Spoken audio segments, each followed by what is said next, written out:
Wala nang ibang maitira. Etong mga demonyang mga kampon ni Bangag, mga kababayan, na si Auntie Claire. Akalain nyo. Umabot na siya sa punto, mga kababayan, na birahin ang pisikal na itsura ni VP Sara. Patakin nyo, mga kababayan. Sinabi ni Auntie Claire na ito daw si VP Sara ay may kamukha daw manika. Manikang si Chakadal, mga kababayan. At yun, mga kababayan, nagbumirang sa kanya. Dahil ang manikang si Chucky ay mas kamukha niya. Oh, panoorin nyo po, ha. Tingnan niyo siya ulit, mga kaklir. May kahawig to eh. May kahawig. Baka siguro, no? Tingnan nyo, mga kababayan, no? Sino ang mas kahawig ni Chucky, mga kababayan? Ay, nako, oh, may kahawig daw si BP Inday. May kahawig pagka ganyan ang itsura niya eh. Oh, kapag ganito, oh, may kahawig talaga, ano, Auntie Claire. Pag galit na galit kasi siya pag nagme-meltdown siya. Iba itsura niya eh. Kapag nagme-meltdown, ikaw araw-araw ka nagme-meltdown, lalong-lalo na kapag tinatanong ka tungkol sa mga Duterte. Tingnan niyo yung itsura niya dito. Oh. Parang ganito eh. Oh, ayan. Ayan, mga kababayan, pinakita na niya, mukhang si Chucky daw, mga kababayan. Ikaw yan eh! Mas kamukha ni Claire Castro, mga kababayan, oh. Tingnan niyo, oh. Diyos ko, Lord, hindi ka pa nga galit niyan. Kamukha mo naktirering. Parang ganyan oh. Diba? Parang Oh. ganyan lang. Parang, ganyan. Pag galit. parang si Chucky lang daw, si VP Sara, mga kababayan. Kapag galit, ikaw kahit hindi galit. Normal na itsura mo. Oh, para kang si Chucky. Diba? Anyway, balik tayo. Oh. Yan, oh. Oh, di ba? Naghanap pa ng kakampi, mga kababayan. Ang mga kausap niya, puro bangag. Tatango-tango lang din yan. Mga bangag ang kausap niya eh. Sa kanyang vlog, mga kababayan. Oh, nagpa-practice na siya mag-vlog, mga kababayan. Dahil yan ang kanyang kababagsakan. Pagkatapos niyang maging inutil na PCO undersecretary. Parang pinakita ko kanina sa inyo. Oh, para lang daw si Chucky. Oh. So, Uso? Ang uso talaga nitong visit na doon. parang batang inagawan ng candy. Parang lahat ng yan, terering, pinagsasabi mo sa iyo sarili. Parang nakapag-away lang. Oo, ikaw. Yan ang busy presidente natin. Ikaw, anong ranggo mo? Ay, naku, nanonotin lang. Oh, eto mga kababayan ang sinabihan niyang parang si Chucky. Hindi na siya nahiya. Na hindi na kayo Ay, nakasama nako. yung family niya doon sa Oh. ICC detention facility. Oo. Dito na lang Okay tayo lang mga naman kababayan. Update na lang tayo dito kay Sara. Di bali Sara, nag-reflect naman agad sa kanya eh. Kay Claire Castro, kami nang bahala doon. Huwag mo lang pansinin Sara. Papansin lang yung animal na yun. Niya kahapon, December 24. Kumusta na si nandoon, Tatay Digong? si Kitty, yung kapatid namin, at siya ang nagbisita. Kanina din, pinakita ko yung video call ni Kitty para masabi niya sa inyo. Kawawa mga kababayan, no? Si Tatay Digong. Pinagbawalan ng ICC mga kababayan ang bisita Christmas Day. Andun si Kitty, hindi makapasok mga Ano kababayan. yung message ni dating Pangulong Rodrigo Duterte ngayong Pasko? Nag-video call kayo lately, Bibi, kahapon, yung tatay din. Hindi, wala. ni Kitty. Ito si Bril Montalvo mga kababayan. na parang, Wala kaming video call. parang kang si Chucky, Bril. Ito, ang mukhang Chucky talaga mga kababayan, yung si Lisa Araneta, si Walang Pandi. Talagang, yung height lang, height pa lang mga kababayan, para ng manika. Maka-telephone call lang kami. Ano na pag-usapan niyo? Delikado nga, no? Bawal ito si Madam Admiral mga kababayan pumunta sa mga mananahi dahil may karayom doon eh. Mapagkamalan siyang manika ng mga mababarang mga kababayan, matusok pa siya ng karayom. Ay, karon? Yung kahapon or ngayon? Wala. Wala. Bawal ang video call. So, bawal pwede na ang kami video call, telephone call. Pero hindi pa kami nagkausap ngayong Christmas. So, kumusta yung pag-visit mo sa The Hague, Bibi?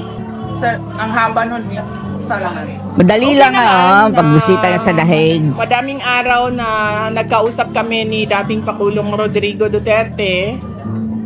At Masaya ako dahil nabigyan kami ng ganyan na pagkakataon. Malungkot lang dahil siya ay nasa detention, pero masaya ako dahil nabigyan kami ng ganyan na pagkakataon mag-ama na mag one-on-one. One-on-one. At 1 hour and a half every day para magkausap. VP on the other hand, 4 times a week o 3 times a week? Budget, yung proposed budget ng OVP na 8 million.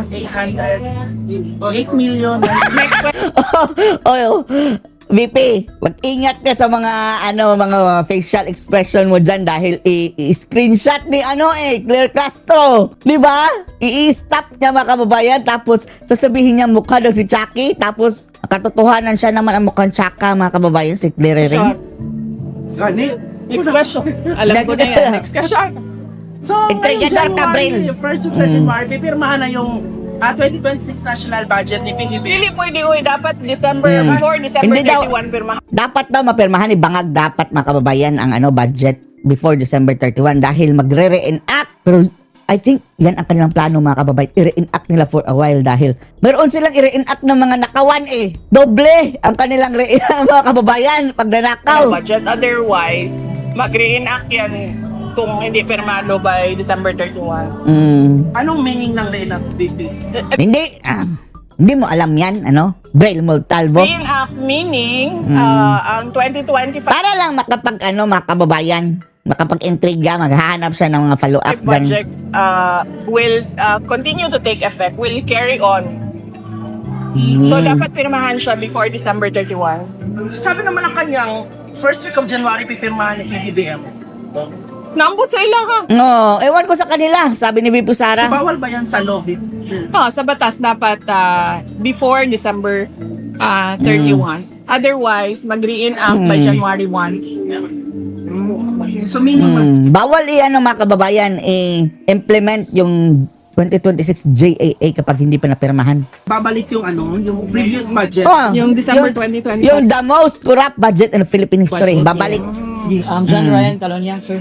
VP, can you confirm yung sinabi ni DIL Secretary na bumisita ka raw po sa jail facility to visit Arnie Teves and not Madriaga? Bahala sila kung ano gusto nilang sabihin. Basta ang sinabi ko, hindi ko kilala si Madriaga. Madriaga. May mga picture kayo, VP, kumakalat. O tayo, may picture din tayo. May picture nga sila, si Sara at si Bangag. Ngayon, mortal na magkalaban. So, May picture ako sa at least siguro 1 milyong more than. Filipino. Mm. At yung mga event, Kami lang siguro ni VP Inday ang wala. Si Tatay Digong, gusto ko talaga makita mga kababayan ng personal. Sayang. Ay, never ko talaga nakita si Tatay Digong. na yon, tulad nung inauguration ko, siguro mga nasa 4,000 tao ang may individual pictures sa akin at sa mga Zoom meetings ng parallel groups. Si Dilima, may picture din sa loob ng Bilibid, ha? Tandaan nyo yan. May picture din siya kasama yung mga kababayan.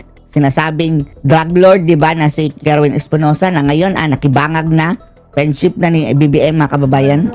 More than 300 participants ang isang Zoom meeting. So, propaganda lang ito, VP, sa'yo, against sa'yo. Nag-release na naman kami ng statements kung lahat akusasyon lang, walang ebidensya, ibig sabihin, paninira lang yan. At kung paninira yan, connected pa rin yan sa 2028 presidential elections. And no, don't ask about the 2028 presidential elections. Alam ko na yung sunod mong tanong Alam na VP, dis, kung, magkalbo. February, may possible na magpa-file ulit ng impeachment sa'yo. Ready na ba yung camp mo for that any eventualities? Nakakapagod na siya para sa taong bayan, yung impeachment na yan. Dahil, Umay na ang taong bayan. nakikita naman natin na wala talagang ebidensya yung kanilang mga reklamo. Totally for threats and harassment. Ito Talaga? naman namatay ni Yussi Cabral. Do you think, VP, na makaka-apekto ito sa investigasyon ng flood control project? I think makaka-epekto ito sa mental wellness ng mga undersecretary at mga assistant secretary dyan sa mga opisina ng Lalong-lalo na sa kasabwat? Dahil yung mga kaparte ng mga anomalya, anomalya. mag-iisip na sila. Baka sila na Mahulog din ba susunod. sila sa bangin. Di ba? Tingnan mo may So sila na, sa pagkamatay ni so sila na naman ang itutulak mga kababayan. Hindi ako maka-speculate kung ano ang nangyari doon sa Cannon Road dahil hindi ko naman nabasa kung ano yung mga reports. Lately, VP inalaga ng Malacanang si General Torre bilang MMDA General Manager. Ginawang ano mga kababayan, parang naging ano si Torre, no? Rapid aid. So, MCOM. Ano mang comment niya, dapat siguro siya ang mag-comment sa kanyang appointment. Ano comment niya? Ikaw mag-comment sa appointment. Wala siyang comment. Tanong mo siya kung anong comment niya. Sana all, Kayo Locatebes, hindi totoo bumisita ka po sa jail facility. Ang sinasabi ko, wala akong i-confirm at i-deny. Sila ang kung gusto nila sila ang magsalita, then magsalita sila. Basta ang sinasabi ko, hindi ko kilala si Ramil Madriaga. Dahu Aryo Ramil Madriaga. Hindi kita kilala. Kita mo daw si Arnie Teves. Sinagot na niya yan. No comment siya. Kayo nang bahala. I will not respond. Bahala na kayo mag-isip. Yun, sir. Ang sagot ko. Mulia. Yun ang sagot ko, sir. VP na still, Sila na lang ang magsalita kung gusto nila magsalita. in the spirit of Christmas, may message ka ba kay BBM? Wala. Bangag yan eh. Christmas ikaw? Christmas o hindi, wala Bakit? kami pake. Magbabago ba yung ugali niya kung Christmas o hindi? Hindi naman magbabago. So, wala. And in the same vein, magbabago ba yung ugali ko kung Christmas o hindi? Hindi. So kung ayaw ko siya batiin kahapon na hindi Christmas, ayaw ko siya batiin ngayon na Pasko. Ganun kasi. Ayaw ko batiin ng mga Huwag niyong ipilit media na pagbatiin yan. Tapos, patawarin. Hindi nga humihingi ng tawad. VP, ilang araw ng absence si Senator Bato sa Senado? So, Malay niya. Ano pa kayo lately? Recently, yung Senator Wala. Bato? Wala May kami. siyang advice sa'yo? Hindi kami Bakit mo itatanong sa nagkausap kanya? ni Senator. Hindi kami nagkausap ni Senator Bato ngayong panahon ng Pasko. At ang huling pagkausap namin ay yung araw na nagsabi na merong warrant of arrest para sa kanya. Kukumustahin lang namin ano bang balita po ninyo sa ating dating Pangulong Rodrigo Duterte doon po sa ICC. Kumusta po ang kanyang pagdiriwang ng Pasko? Mukhang malungkot kasi nasabi na po. Actually, I was there about Siya first si week of December.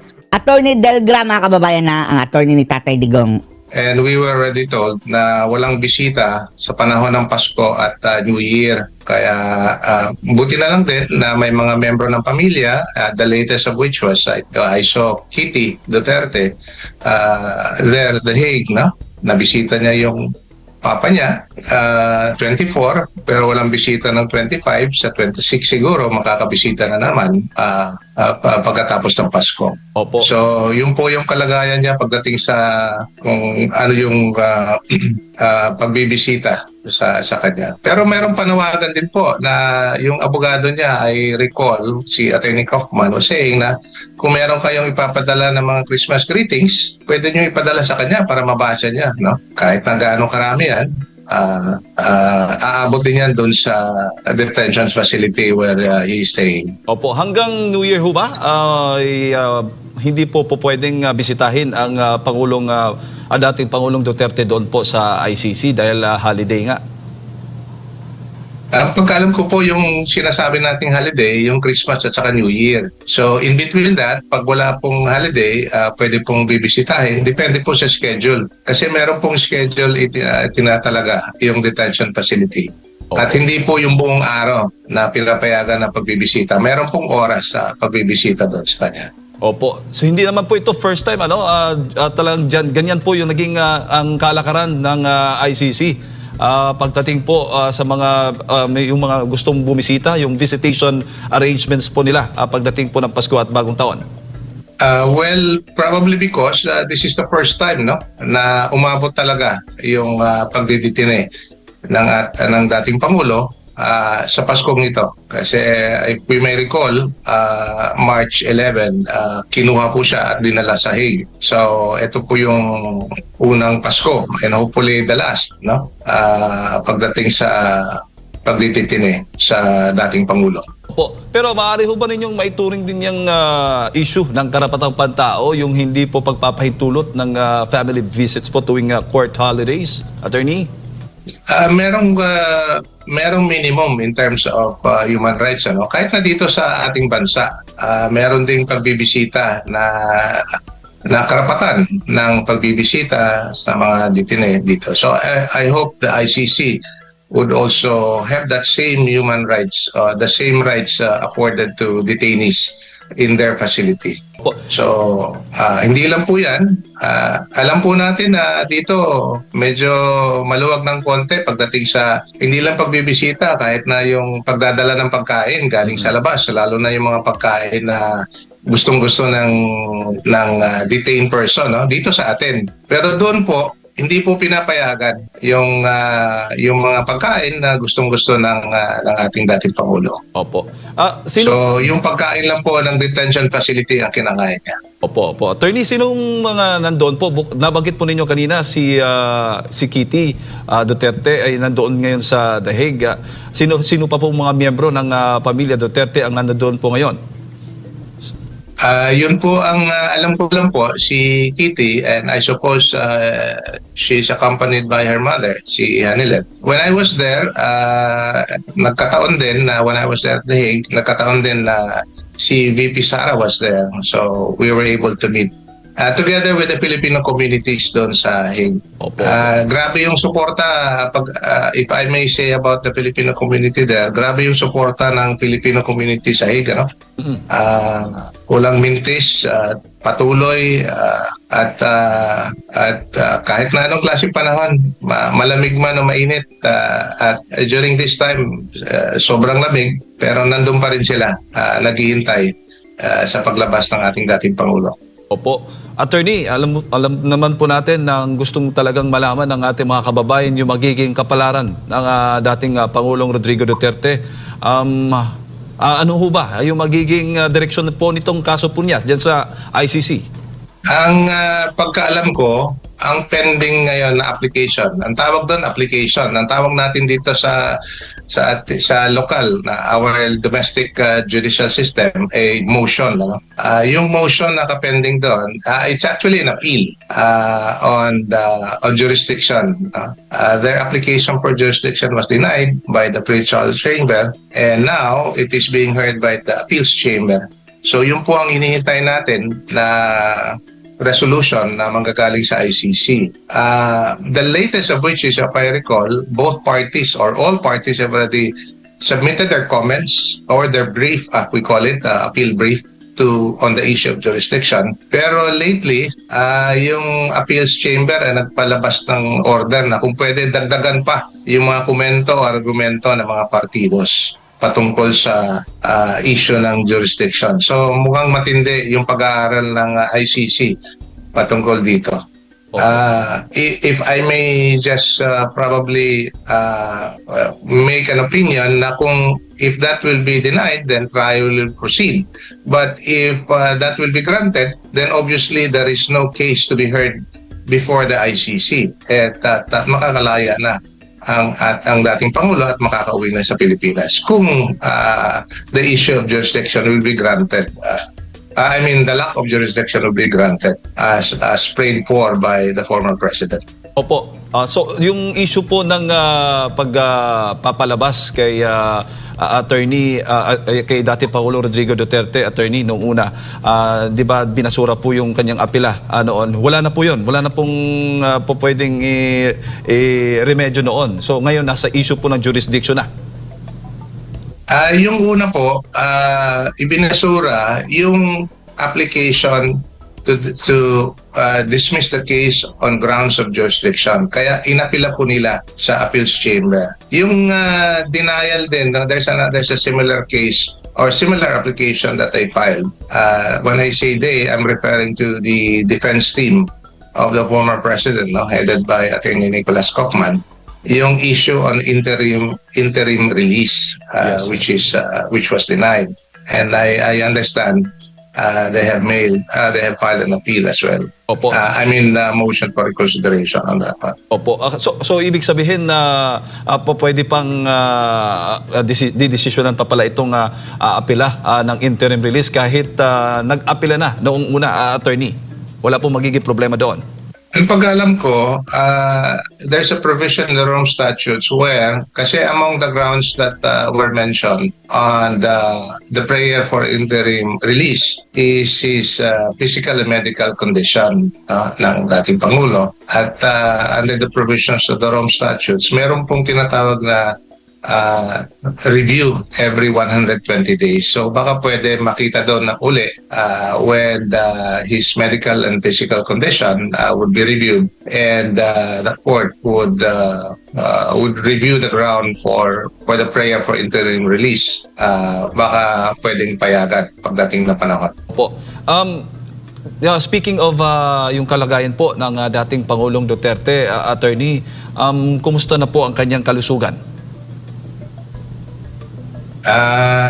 Hindi ko po siya nakita, no? Pero intindihin na lang natin sa ganitong realidad. Siya po he is old, he's frail, and he has some medical condition. Ang pag-alam ko po, even before March 11, when he was brought to The Hague, may tinitake siya ng mga medication. So ibig sabihin po, he is under treatment for the medical condition that he has. So that said, at the fact that he's not used to that kind of weather, yung malamig doon, no? Plus the fact na, as I've made mention earlier, na hindi siya napapakain doon sa gusto niyang kainin, kagaya ng munggo, tinola, paksiw, na isda, yung mga ganun.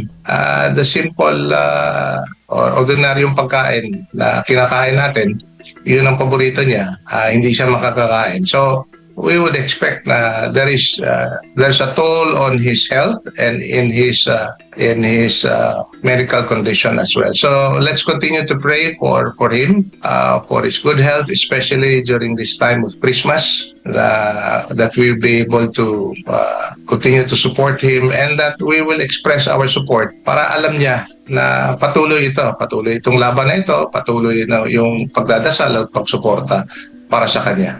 Opo, maaari po bang mabago yung sitwasyon na attorney ng dating Pangulo kung maglalabas po ng medical report na nagpapakita ng seryoso na kondisyon ng dating Pangulo?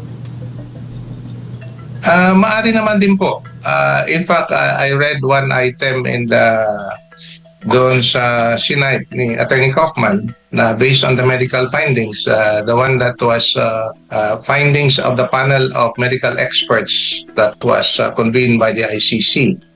According to them, that he's fit to stand trial, but at the same time, there is a collateral finding na he's too old to influence or even intimidate witnesses. So baka doon, it might give us some hope that they will reconsider the earlier finding of denial of interim release, because among others, sinasabi nila capable pa siya na to influence or even intimidate witnesses. Sa kalagayan niya, sa akala niyo ba he would still be able to intimidate or influence witnesses? Mukhang hindi na po. Yes. And as it turned out, based on the opinion of Attorney Kaufman, mukhang there is that finding in the panel of experts. Opo, may standard ho ba yung ICC pagdating po doon sa paghawak ng mga matatanda o may mga sakit na detainee sa kaso ito? Kaya ngayon, si dating Pangulong Duterte, kinukonsider na nating matanda na talaga at medyo seryoso nga itong kanyang kalusugan, kalagayan. Opo, unfortunately po, wala akong alam there is no precedence insofar as yung pagdidetine ng mga matatandang mga defendants as we call them and as they call them defendants na kahit na matanda na kinukulong pa rin. Dito sa ating bansa kasi may konsiderasyon pagdating sa mga matatanda. In fact, even if they're detained, where the trial is still being heard, the court would order the release upon application by the defense, na mapalaya na habang nililitis yung kaso. At yun man din ang gusto natin. Hindi niya, as I have said this before, he takes full legal responsibility for what he did for the country and for the Filipino people. Pero tingnan din natin yung kalusugan ng tao para mailagay natin sa tama yung sinasabi nating hustisya. Opo, sa inyong pananaw, Attorney, naging patas ba yung naging pagtrato ng ICC dito nga po sa aplikasyon para sa interim release ng dating Pangulong Duterte? Sa palagay ko, hindi po, no? As I made mention earlier, wala na po siyang kapasidad or intention for that matter to intimidate or influence witnesses.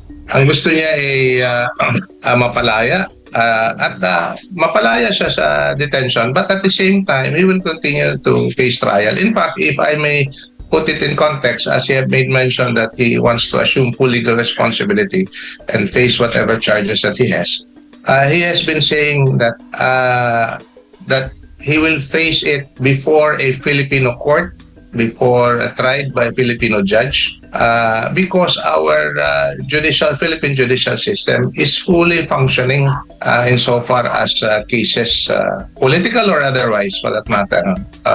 It's fully functioning for that matter. Opo, So he should have been tried here in the Philippines. Opo, Attorney. Pagdating naman po doon sa transparency o impormasyon sa publiko, ano ho ba yung masasabi ninyo sa limitadong impormasyon at kawalan po ng larawan o direktang update po tungkol doon sa kalagayan ng dating Pangulong Duterte? I suppose that is the policy of the ICC, no? Na pakonti-konti or limited ang information in terms of the physical and medical condition of the detainees there. Kaya yung mga balita na patungkol sa kanya, maririnig lang natin doon sa mga bumisita sa kanya, yung mga pamilya, yung miyembro ng pamilya, at pagkatapos ng bumisita, may mga Filipinos doon sa labas naghihintay. And when I was there, I was among them waiting for news for VP Sara to say something about how the former president is, how he's coping there inside the detention facility. So, and sometimes the defense team din kasi would also visit him from time to time, and they would also give us some updates. But other than that, wala po, at least to me, wala po tayong maririnig officially from the ICC pantungkol sa kalagayan ng mga detainees sa loob ng detention facility. Opo. Attorney, bago ko po ipasa kay partner Admar, dapat ho bang mapanagot o may pananagutan ho ba ang ICC kung ano man ang mangyari dyan po kay dating Pangulong Rodrigo Duterte? Patungkol sa ICC, I'd like to put this in context since you mentioned about the ICC. Yung ICC is a creation of the United Nations way back in 1998, very hotly debated for 5 weeks ata before they came up in Italy, in Rome. And that's the reason why when that was finally drafted, it was called the Rome Statute.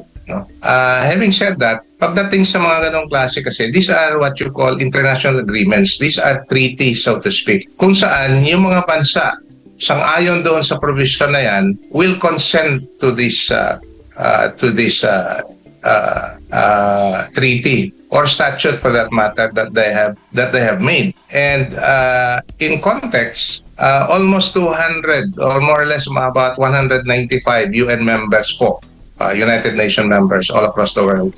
But only 125 have adopted the Rome Statute. Ibig sabihin, we are talking about more than 60 or 68 nations who have not agreed, consented to, or even want to be governed under the Rome Statute. Kasama na po yung mga malalaking bansa, US, Russia, China, India, and a lot of countries in the Middle East, including Israel.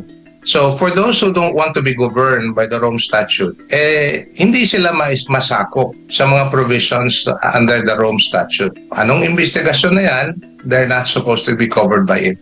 But the Philippine situation is unique dahil nga kahit na hindi na tayo membro at sinasabi na nga ng administrasyon ito that they're not going to assist the ICC in any shape or form, patuloy pa rin yung pagbibigay suporta patungkol dito sa kaso ng dating Pangulo.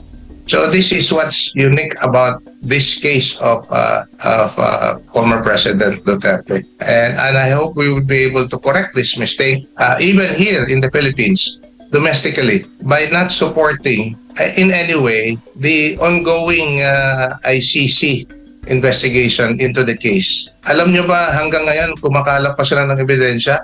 Sa ating sistema kasi, sa ating judicial system, baliktad yung nangyayari dun sa ICC. The police, when there is a crime, the police investigate, and then the police with the when there is what you call case build-up, when there's a case to be filed, they file it in the prosecutor's office. The prosecutor's office conducts a preliminary investigation. When they determine probable cause, they will file it in court. Lahat nitong ebidensya nito pagdating sa korte, nakalap na. And then the court will issue a warrant. And then the case will proceed on the basis of yung ebidensya na nakalap ng police, na appreciate ng prosecutor, ganun. Pero sa ICC po, iba.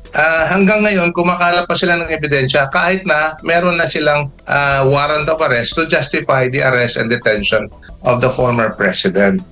Yun po ang kaibahan dyan. Hanggang po doon sa punto na tinatawag na confirmation of charges. Kaya if you would recall, meron pong report yung Manila Times, which was also cited in the ICC website, na merong yung tinatawag na application for victims participation. So ibig sabihin, kumakalap pa sila ng ebidensya na mga alleged victims to participate in the case until now na nakakulong na ang dating Pangulo. Attorney, may buntag si Admar po ito. Nababalot po. Good morning po. Opo, good morning. Sir, nababalot po ng kontrobersya din ngayon ang ICC, no? Maliban doon sa pagkaka-involve nga kay former President Rodrigo Duterte, yung pag-question sa kanila pong jurisdiction, pinatawan po sila ng sanction, ginawa pang wanted ng US yon, ginawa pang wanted ng Russia, at marami din pong mga bansa na ayaw na rin na magpasakop or matras na sa kanilang jurisdiction po, attorney. Sa tingin nyo po, may malaking tulong ito sa kaso po ni former President Rodrigo Duterte? May impact, no? Sa kaso. As I've said earlier, the Rome Statute should only be applied to the countries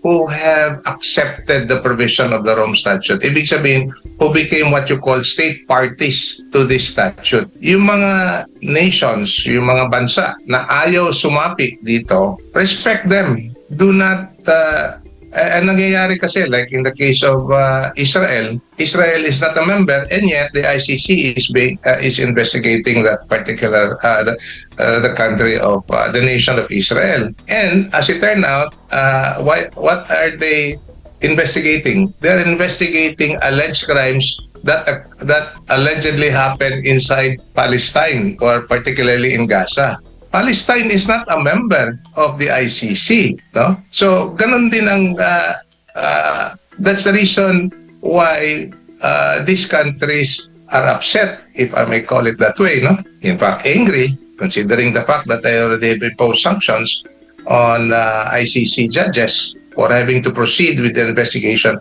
involving these countries who are not members or state parties to the Rome Statute. So yun po yung problema dito. kung bakit makikialam yung yung ICC sa mga bansa na hindi naman gustong sumapi dito sa provision under the Rome Statutes.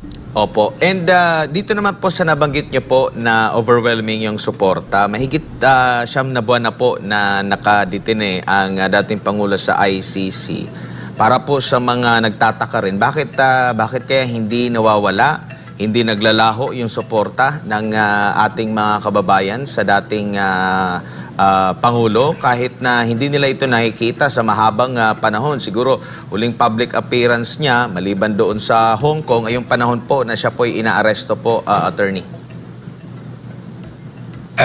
I'll put that into context, Edmar. Una, I came across with a survey dated May 2025.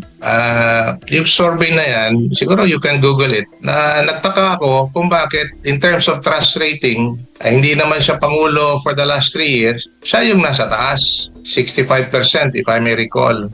Followed by VP Sara. Pangatlo sa baba, si President Bongbong. So ganun po siya kapopular even after he has left office for several years now. And in a personal context, nung bumisita ako sa Hague nung April at ngayon sa December, nakakabusog puso po yung patuloy na suporta ng mga Pilipinos. Hindi lang po yung those based in The Hague, pati yung mga Pilipino galing sa labas ng Netherlands na bumibisita doon kahit na hindi nila makita yung dating Pangulo. Basta makakapunta lang as close as they can doon sa tinatawag na Duterte Street. Magsalo-salo, kantahan, kwentuhan. Tuloy po yung dagsaan ng mga tao. At gumagastos sila ng oras, pamasahe. In fact, at one time, ayaw ko kung biro yung sinabi ng Pangulo last when we were there. Sabi niya, nung nalaman ng presidente na may mga tao pa doon sa labas, sabi niya, sabihin niyo na pauwi na sila kasi malamig. Wala na tayong magawa kung gusto nilang maghintay at maglabas at express their support and prayer to the former president. So, yun po yung ako hindi na ako magtataka. Siguro sa ibang tao magtataka sila kung bakit hanggang ngayon ganun yung klaseng suporta. Lalong-lalo na sa mga OFWs. Opo. Attorney, itong mataas pa rin na pagsuporta, mataas pa rin na impluwensya ng dating Pangulo dito sa mga supporters po niya, nakikita niyo po ba ito na parang banta? Kasi doon po sa interim release na decision din, parang ito rin yung nababanggit Kumbaga, yung pagkapanalo niya as mayor, kung maalala niyo po, yung during sa kanyang birthday, grabe yung suporta buong bansa, mga supporters niya sa iba't ibang bahagi ng bansa. At the same time, sa iba't ibang bahagi ng mundo, talagang nagdiwang sa kanyang kaarawan kahit wala doon po yung birthday celebrant. May tuturing ba itong banta din? Kasi ito yung nakikita na dahil meron pa rin siyang say, meron pa rin siyang impluwensya, baka hindi na ito magpakita kung papayagan yung interim release po, attorney. Magandang katanungan po yan, and good that you mentioned that. Kasi when I read the decision denying the interim release, isa po yan dun sa sinabi na grounds why they denied it. Malakas yung impluwensya. Sabi ko naman, pag malakas yung suporta, pagdadasal para sa isang tao, ditine, naniniwala sa sila dun sa tao na yon, don't take it against that person. Hindi mo mapigil yung tao na magpalabas ng expression of support and prayer to that particular person. In this case, the former president. So don't take it against him.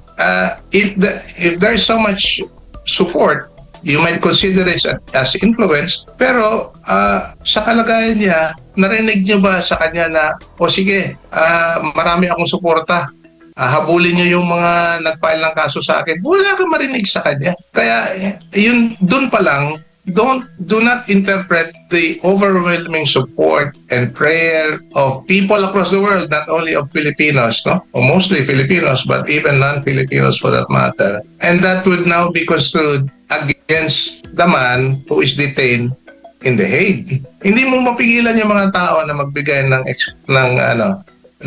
magpapahayag ng suporta at dasal para sa kanya. So I think that has to be taken in its proper context. No? That has to be taken in its proper context. Wala kang marinig sa kanya na that he is asking his supporters to do something about his case. Wala po.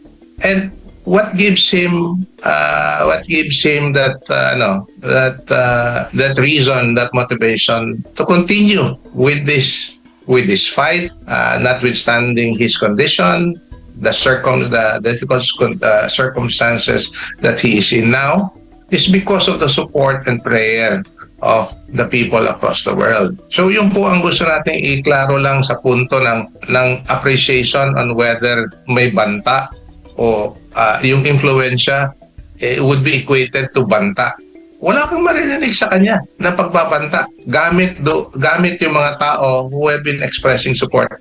You never heard it from him. And I can say that as a lawyer, I've never heard it from him as well. Opo, attorney, pag upo pa lang ng dating Pangulo sa pagka-presidente noong 2016, mataas na yung grado na binigay sa kanya ng publiko. Pagbaba niya, mataas pa rin yung grado na ibinigay ng publiko sa kanya, yung satisfaction, trust rating, at nagtuloy-tuloy yan at nabanggit mo nga hanggang sa kasalukuyan. Kaya nga nag-uumapaw pa rin ang pagpapahayag ng suporta sa dating Pangulo. Hindi ba ito maaring kumbaga patunay na yung mga akusasyon laban sa kanya ay mali?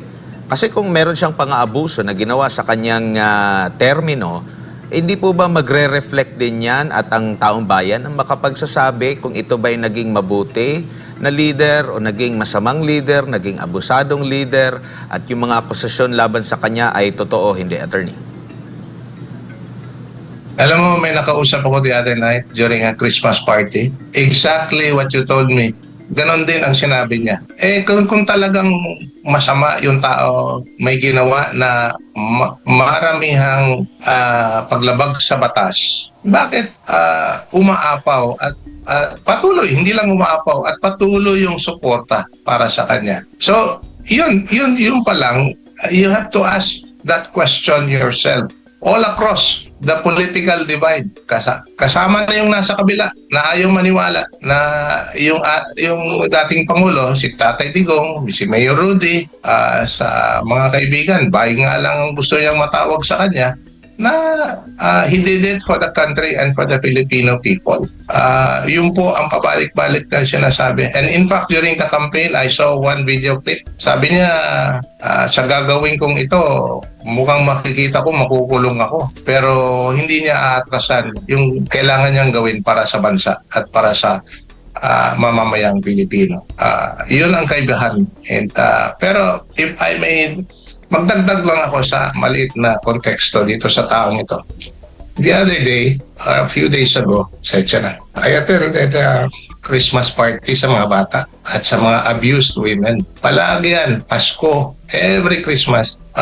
These are his advocacies dito sa Davao. Hindi alam ng mga hindi taga Davao. Pero every Christmas and year-round, he has been supporting this advocacy. Dalawang tao ang lalambot sa puso niya. Bata at mga babaeng inaabuso. So hindi ako magtataka kung bakit patuloy yung suporta at pagdadasal sa taong ito. Opo. Attorney, may dagdag ko lang din po. Sa political capital na kanya pong naliko mula nung siya ay local official pa, no, hanggang sa naging presidente nga. Ito ba'y kanya ring na ibahagi doon sa kanyang mga anak na nasa politika rin ngayon, lalo na kay Vice President Sara Duterte? Alam natin si VP Sara, local official yan, nagumpisa, no? Wala namang national position hanggang sa naging Vice President. Pero alam natin, limited lang yung kanyang kapangyarihan.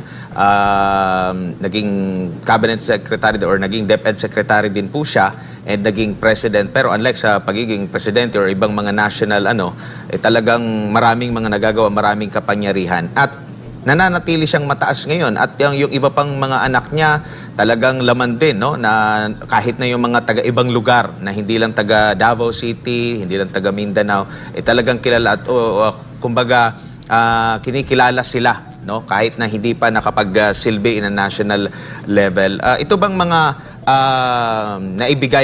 naibahagi ba ni ni former President Rodrigo Duterte itong mga political capital na kanyang nalikom po sa mahabang kanyang posisyon po, sa mahaba pagsiservisyo niya?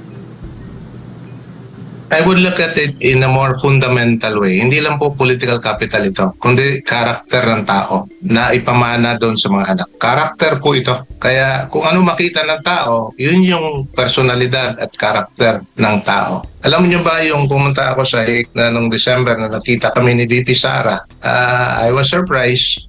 As every day he would visit his father, he would take the bus. Wala po siyang private vehicle doon.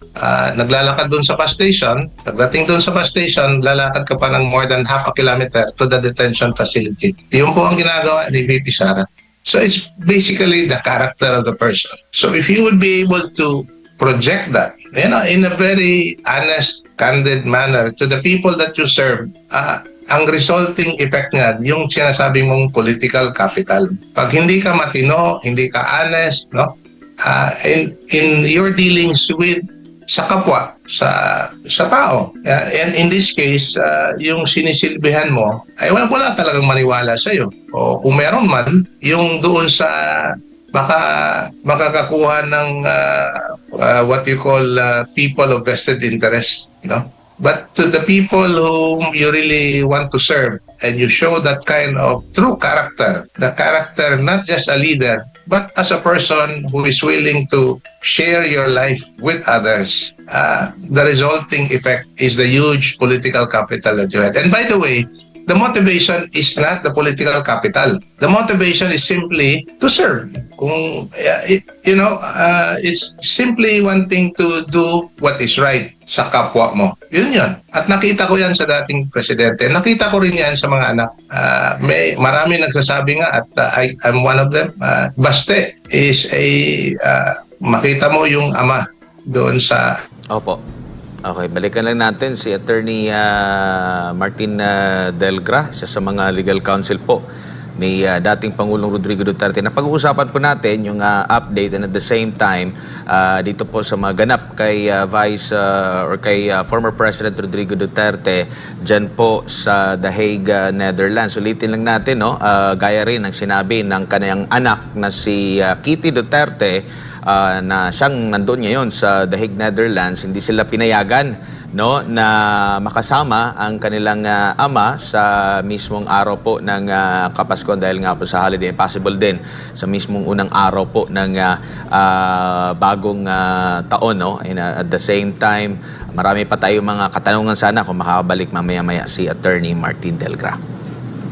Alright, samantala mga kapartners at marami sa ating mga kababayan dito, partner, mga komento nila hinggil nga dito sa naging paksa natin tungkol sa dating Pangulong Rodrigo Duterte na hindi niya kasama ngayong Pasko o yung pagdiriwang ng Pasko, pagsalubong ng Pasko ang kanyang pamilya. Basahin lang natin ang ilan sa mga komento mula dito kay Mardi Grado. Sabi niya, the President, we love you, former President Rodrigo Roa Duterte. Ang dami mong nagawa sa Pilipinas. God bless you always. Ayan, mula naman kay Tessie Labo, sabi niya, God will bless you, Tatay Digong, at sa buong pamilya mo. Ayan. Sabi naman dito ni Ana, sabi niya dito, we wish, ang hiling po niya ay sana'y makalabas na po itong si dating Pangulong Rodrigo Roa Duterte. Ito naman si Akira, pakialay meron pala ang ICC kahit hindi man mga kasaling bansa, dinadawit nila. Ayun po, nagano na siya, no? Tapos sabi naman dito ni Mary, Merry Christmas to you, Tatay Digong. Ayan po yung mga komento ng ating mga kababayan at pagbati sa ating dating Pangulong Rodrigo Roa Duterte. Samantala, mga kapartners, tuloy-tuloy lamang po kayo sa pagpo-post ng inyong mga komento, inyong mga pagbati at inyong mga opinion hinggil nga po dito sa mga issue ating natatalakay ngayong umaga. Break